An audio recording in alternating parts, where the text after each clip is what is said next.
Yeah. I enjoy the use of strategically timed specific doses of caffeine as well. And some people do really well with coffee. I've noticed some people also tend to not do as well. It may have to deal with someone's ability to metabolize caffeine or whether they're sensitive to the proteins in coffee that can sometimes mimic gluten. Any other tools, technology-based tools that you leverage? Yeah, these days, and by these days I mean I've been experimenting with some neurohacks for about the last year. I'm really interested in hypnosis, and I'm getting what I feel are tremendously powerful effects from hypnosis. So there's the hypnosis that, like stage hypnosis, that most of us are familiar with, on college campuses and bars and stuff, where the hypnotist comes in and gets people to, undergo power of suggestion behaviors and think they are amusing and entertaining. I'm not talking about that. Although I have undergone stage hypnosis, and I'm one of those people that can go under really quick. They can identify who can go under quick by virtue of how labile or how willing their pupil dilation is to change under different, powers of suggestion. So that when they're going around looking in your eyes, that's what they're looking for. And apparently I'll go right under it. I'd like to hear that story. Yeah, so yeah, it was a good story. Actually, I think the guy finished up at the end and he said, I should take you on the road because, I go right under. But I started getting interested in hypnosis. I'm not going to repeat myself, so I'll just do it. But if you remember back to the beginning of this discussion, we're talking about how the brain has these very evolved states for imagining, and it also has these very primitive circuitries and areas and states that are designed to really just generate things like breathing and heart rate. And hypnosis is designed to use a cadence of language, different sounds, in some cases binaural hypnosis, and power of suggestion to suggest things to your subconscious. And what that means, it sounds very kind of esoteric, but what it means is that the brain is capable of learning when you don't even realize that you're learning. And so what you hear, including self-talk, right? But what you hear can influence your brain and what it believes, even if you're not consciously telling yourself a belief or hearing a belief. And so I've been doing this in a very kind of low budget way, not because I want it to be low budget, but because it's available. You can go online, you can go to YouTube and just say hypnosis, focused attention, or hypnosis confidence, or hypnosis, pretty much any desired effect you want. There are apps for this too. I've been really enjoying the ones by Michael Sealey, Sealey. And he's got a huge list of them there. They range from about 15 minutes to an hour. I started using those after our original conversation, and I love them. And I'll listen to them like right before bed. Oh, great! Fall asleep to them. Yeah, he's got a very hypnotic voice, right? Yeah. No pun intended. And that's what he does, and he does it very well. And there are these. It's interesting. The scripts of hypnosis involve generally, a kind of calm thing. So it's very calming. It's very relaxing. And these powers of suggestion. So they say things like, and I wonder, they ask these questions, I wonder. And I think the words like wonder and think about, they do force you, without getting into, when you're in a relaxed state, I think they're accessing parts of your subconscious which kind of activate brain states to, just spontaneously geyser up and be active. And the words, because our brains are so language oriented and symbol oriented, we tend to organize things in the world and in our histories and in our future plans as language and symbols of, a good symbol would be like you're an imposing physical creature, you're a beast in the gym, right? A beast, right? So that's that notion. So if you listen to these hypnotic things, they say, imagine, or I wonder how it would feel if you felt really terrific when you wake up tomorrow. And you think, okay, this is all sounding kind of cheesy as I describe it. But what happens is you're listening to this, or you even drift off and you go to sleep. And it's really interesting. Within a day or two, or even sooner, you really start feeling the positive effects of these positive suggestions. And everyone I've recommended this to just try it. It's free, it's safe. I think they say as long as you're not driving a car or operating a motor, you just lay down and listen to this stuff. It's easy in the sense that you don't have to do anything. You just kick back and listen to these scripts.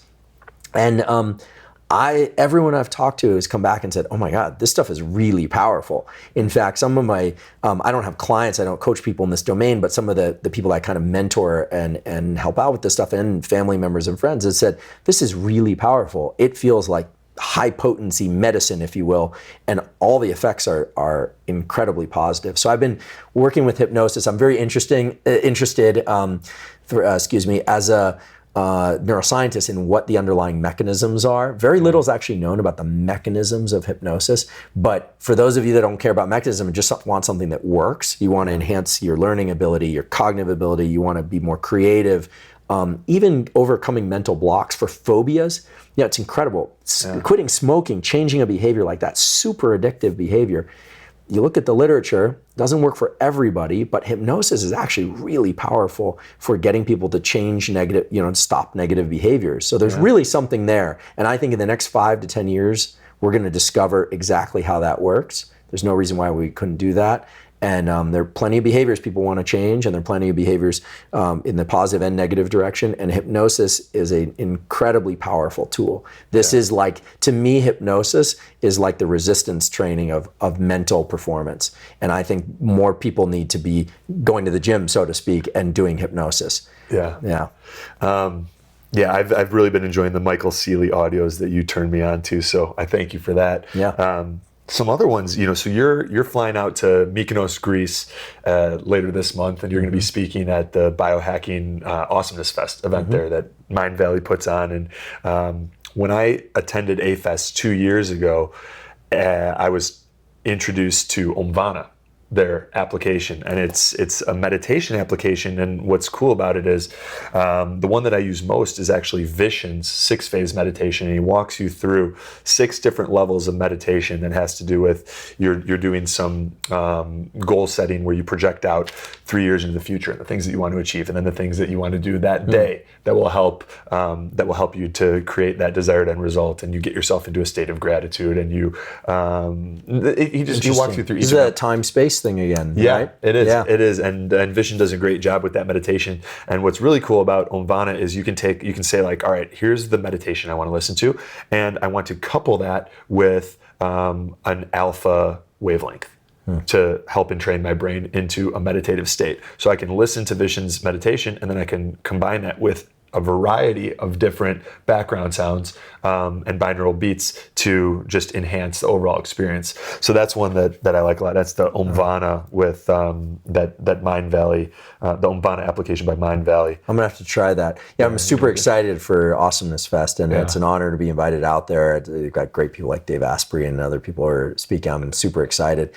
You mentioned in mentioning this, I think one really exciting area that people should be exploring, because there's no reason not to, for personal effects, positive effects, but also I think there's a real business and entrepreneurial opportunity there for if someone were so minded, which is to start combining different biohacks and neurohacks. The ability to put yourself in a state where things like hypnosis are going to work even better, or where your fitness is going to, impact you even faster given a certain mental performance. This is the essence of what we're describing as synergy, right? When you get something that's super additive. That's really exciting, I think, and something that is just not adequately explored. But it sounds like they're into it already with what Vishen's done. So I'm going to check it out. What type of, you've mentioned fitness a few times now. What type of workouts do you find to be, what type of workouts are most supported in the scientific literature for enhancing the brain, and what does a typical weekly workout split look like for you? Okay, so right, so I'm not a fitness expert, but I got into the fitness game in high school. I'll come clean. I had an interest from a girl that was a year older than me, and I was this skinny skateboard kid. I was a decent skateboarder, but having fun with that, and I injured myself really badly, and I had to injury repair. So I started talking to a football coach. And it was right about the time I met this girl who she was really into horseback riding and fitness. And so it sort of all kind of happened at once, where I wanted to repair my injury, get myself stronger, want to impress the girl back then, great girl, still friends with her. So I got into it at a time when there wasn't a lot around besides powerlifting, for the football players in their off season. There were the bodybuilder guys or hardcore bodybuilders. This is late 80s, early 90s. And then you either did one thing or another. And the idea of cross training came a few years later. But I have to say that it's taken the academic community a long time to catch up to the idea that any and all of these might have some benefits, right? So if you look in the academic literature, it's coming around. But if you look at the stuff that's published in really high quality peer-reviewed journals, it's sort of regular aerobic exercise is beneficial for neurogenesis, for instance, enhance blood flow to the brain, and then will cause more neurogenesis in the dentate gyrus of the hippocampus. This is all language that says run more blood flow to the brain, more neurons, better memory. Okay, we all agree. But so in terms of hardcore scientific studies, that there are many, but the field of neuroscience hasn't really converged on a common message that we should all be doing resistance training, flexibility training, anaerobic training in the following doses. It just hasn't arrived there yet in terms of generating the best brain health. But it's clear that each one of these things has certain benefits if done properly and under the right conditions. And so for me, does that adequately answer your question? Yes. Yeah. Okay. So for me, I've dabbled with a lot of different kind of fitness things over the years. I've been involved in, I mentioned earlier, I was like in the skateboard thing. I grew up swimming and playing soccer and some sports. I wasn't a great athlete, wasn't a terrible athlete, but I wasn't the guy that was going to get picked out to go off to the collegiate team. I tried to walk on for college cross country. You had to run a sub-10 2-mile. That seemed awfully fast. Yeah. I went out, I blazed the first mile and then tanked on the, I did catch the 4:57 at the other one, which was to be super fast for me these days. I'm just not that fast. But, with the right incentive, you run as hard as you can and then just hit the wall. And these guys are doing that routinely. Oh, yeah. We've got the Olympic track and field trials coming up soon. I mean, these, I'm a huge track and field fan. I mean, what these kids can do is just incredible at the college level. So in any event, I've done a lot of running in my day, a lot of distance running, a lot of middle distance running, and so a little bit of sprinting mainly for fitness reasons. Running forms my core. That's basically, it forms not the core in the sense of the center of the body, but that's my base. I like to run 3 or 4 days a week. I like to, I read your book recently. I was really excited to see some both anecdotal and scientific evidence for what I've always kind of sensed for myself, which is that having a really good aerobic base is great. So I generally have this way of I try and get one good long run in a week. And I don't. What's long? Long for me would be more by time. Would be about 45 minutes to an hour. 50 minutes to an hour, let's say. Okay. It could involve some hills or some intervals or something. Mm-hmm. That also induces a state of euphoria for me that lasts several days. I feel great. It loosens up my joints as long as I don't, as I do it properly. I like to sprint one day a week. Just go out to the field and do some short wind sprints. Maybe 10 times back and forth. So run for a minute, walk for 30 seconds, or do some 400. A good track workout is 400, then walk for a minute, 200, walk for a minute, 100. Try that 3 times. You're done. Yeah. It's different than the sensation you get at the end of a long, long run. But that, of course, is great for all sorts of strength building and power and speed generation and things. The sprinting is very potent medicine. You got to be careful. You can injure yourself doing it too, right? So I generally do that one day a week. And then I do a middle distance run where it might involve some hills. And so I might jog for a bit and then really push it for some intervals up hills. I despise running on the treadmill, and I will run in frigid cold weather if I'm traveling and I'm on, for me, frigid cold, being from California, would be on the East Coast or Chicago. I tested my toughness in Chicago and got out there and ran by the lake. And, I'd rather run outside any day, but of course one could do this on a treadmill. So running 3 or 4 days a week, that 4th day might just be another kind of short jog cruise kind of thing. So I'm sure to do that, and I'll do it. I used to try and do that first thing in the morning. Here's one thing I've learned which I think is a very useful biohack. Get good at doing what you need to do at pretty much any time of day. If you're one of these people that really needs to optimize everything, pretty soon I find that your social life starts to suffer. Because I like this, you have this in your book, which I just read recently and loved it, which is that, connectedness with people is also super important. You can be the fittest person, everything regimented, eating perfect, but you can be totally isolated. I know people like that. I've encountered them at various points. Just like you can be the best academic on your route to a Nobel Prize or have a Nobel Prize, and your body is junk and you don't have any friends, and that's not good either. That's not a good life. So what I found is I can train myself to be able to run first thing in the morning with no caffeine, just by forcing myself to do it after my meditation, of course, or my visualization, the distance visualization, stepping in. Or I will sometimes run in the afternoon. I have little hacks I do, like I might need a cup of coffee and a little hypnosis or a nap beforehand.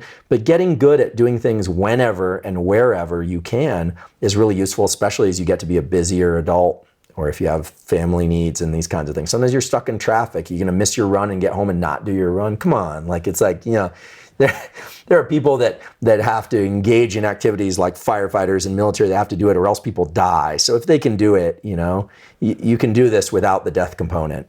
So there's that. I really like that. It reminds me of a quote I heard, and I don't remember. I may have to credit Tim Ferriss here. I don't know if I should attribute it to him per se, but we'll give Tim Ferriss credit. It was the best habit that you can build is the habit of doing the thing that you know you should, even if you don't want to. Right. Especially if you don't want to. And then that's kind of like what you're saying is, look, if you know that steady state cardiovascular training is an important part of optimizing brain function, maybe it's best to do it in the morning, but it's a lot better to do it in the afternoon than not do it at all. Right. Yeah. No, absolutely. And this goes back to this thing, like your brain lies. I've told myself that there's an Andrew Huberman in my brain, me, that will lie and say, you don't need to do this, or like you missed the critical time window. Now there are, and I just dismiss that one and say, no, I'm going to do it anyway, or I can't do it this morning, so I'll do it in the afternoon. But they're the optimal times. I know when I feel best, when I'm rested. I like to run when I'm fasted for a few hours at least, maybe overnight, and a little bit of caffeine. But it doesn't all come together like that. Yeah. But I'm not going to quit running. That's not. I always knew. I'm very, I'm proud to say, because I clawed my way there, basically a lot of 20 years of hard work. That I always wanted to get tenure at a major university in neuroscience, make important discoveries by the time I was 40, and then continue to do that. But I wanted to do it healthy. I wanted to do it feeling physically fit. I've got colleagues that are terribly physically unfit and ill, and and even some that are ill. I wanted to do it healthy, and so in order to do that, you got to be flexible with when you're doing your training. That said, any physical prescription needs to have also the components. Some days you just got to let it go. So I try and do something every day. And then when I need a day off, I take a day off. Usually life imposes a day off. Sometimes I train twice a day and then take a day off, or train twice a day for a week and then take 2 days off if I'm traveling far. So you have to be flexible with it. The most important thing is, it's like the old adage, right? You just have to do it. But there are times if I'm feeling a little under the weather, over time you start to realize, people, it's funny, runners love to train when they're sick and then they end up sicker. Running community is always saying, like, how often should I run? And it's true, you don't really know. Some people will tell you, yes, you can, if it's, if it's above the chest, you can still go in and be like, no, but who knows? Come on. Like, that's not a prescription. Like, people know. Sometimes I run and I get sicker. So sometimes I'm feeling a little under the weather. I rest. I'm glad I did. Yeah. Right. So I try and run 3-4 times a week. These days, I really like Is that always steady state? Steady state meaning across the year? Steady state. So you're maintaining a pace for. No. Okay. No, I tend to.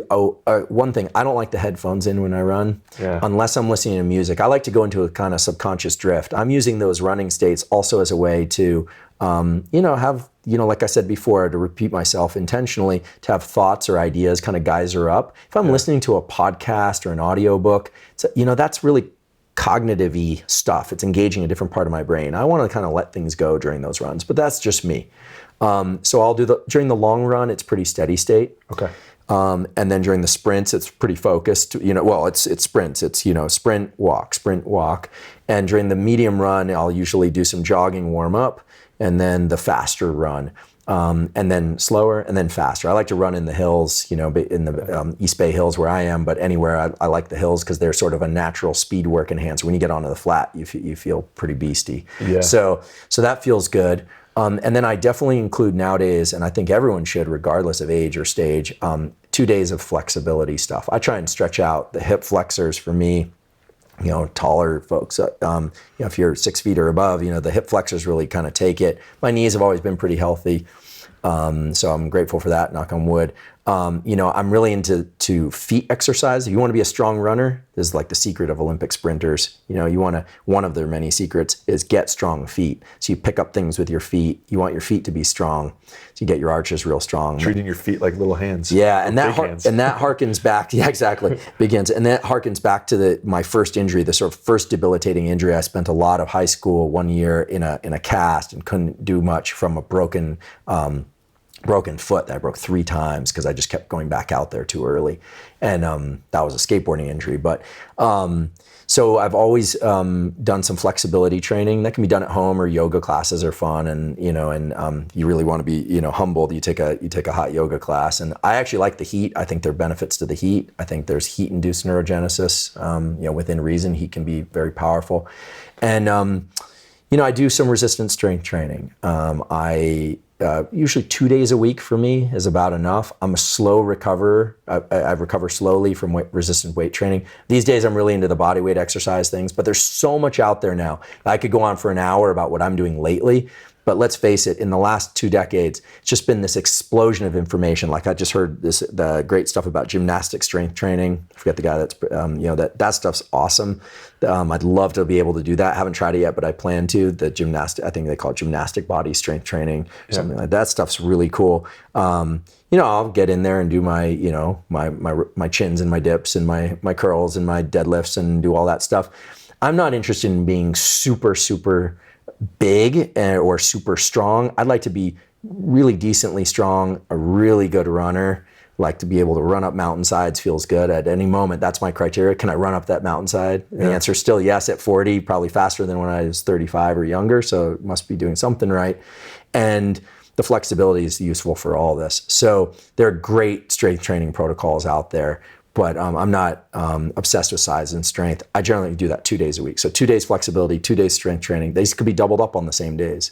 Yeah. And then the running. I've been involved in martial arts since I was in high school. So I got into Muay Thai when I was about 17 after the broken foot healed up. Decided to pick up something new. I got into Muay Thai. There was a great martial arts studio that's actually run by a guy who had been a pit fighter in Thailand, taught me really, really good, solid Muay Thai skills. I did that. There was no MMA back then. Fortunately, because I probably would have gotten into it. I might not have become a neuroscientist. I think the MMA thing is interesting these days. And for the last 4 years or so, I've gotten back into Western boxing. So this is where there's a little bit of a odd message there. Yes, you take hits to the head. This is how Western boxing works, not just to the body. So I'm in the gym doing Western boxing. No one calls that, but it's sort of traditional boxing for those of you that aren't in martial arts, where you try to hit the guy, where you keep your feet on the ground and you don't kick each other. I'm in there, if I had it my way, 4 days a week, but 3 days a week.